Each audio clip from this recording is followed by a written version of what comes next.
And all learning institutions will depend largely on the recommendations by COVID-19 National Education Response Committee. However, even as the 9-member committee embarks on its mandate, Education Cabinet Secretary Professor George Magoha is being accused of biasness for excluding teachers' unions from the committee led by the Kenya Institute of Curriculum Development Chairperson Dr. Sarah Ruto. Shadrach meets you with that story.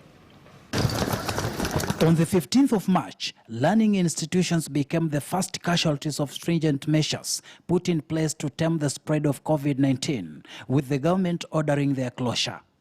At the time, it was thought that normal service would resume on the 4th of May, just in time for the start of the second term. This was not to be, as the government extended the period to 4th June. Going by the current trend, there is not an assurance that come 4th June, learning will resume. Appreciative of the effects the pandemic has had on the education sector and the need to normalize the sector, the Minister of Education has appointed a 9-member National Education Response Committee to drive the process of exploring the best possible strategies of approach. The committee is chaired by the Kenya Institute of Curriculum Development Chairperson Dr. Sarah Ruto, but questions have been raised over its composition.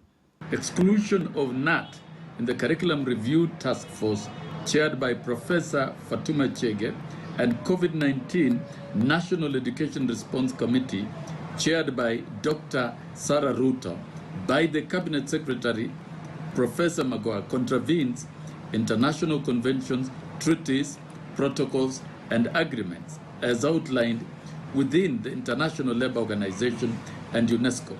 Nonetheless, the committee has its work cut out. Among other issues, the team will be required to advise the Cabinet Secretary on the reopening of schools and colleges, review and reorganize the school calendar as part of the COVID-19 post-recovery strategy, besides documenting all COVID-19 related matters, lessons learned and recommendations for future preparedness. We are all in the country wondering what we are going to do about the technical subjects. How do you teach a technical subject online? There were levels at which we had to upload and send to NEC. That has not been done, and only some people are done, some schools are done, some are not. But we've been reassured again, we are starting from where we left off. What that will mean is that we are going to enter a crash program where we will have long days.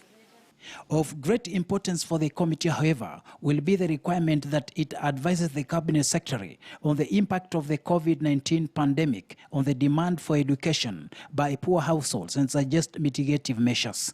There are families that are already affected by COVID-19. They have lost a parent, a mother, There are more men being affected than this, so it's most probably the main income earners. There are those who are having to spend long periods of time in families that are abusive and things like that. We worry about the mental health generally. Depending on how long it takes for learning to resume, the COVID-19 National Education Response Committee may also be required to suggest the best approach the government should take in administering national examinations. And the Minister of Education has already invited the public to start submitting their memoranda to the committee. Those willing to submit their memoranda have until 22nd May, 5 p.m. Shadrach Miti, KTN News.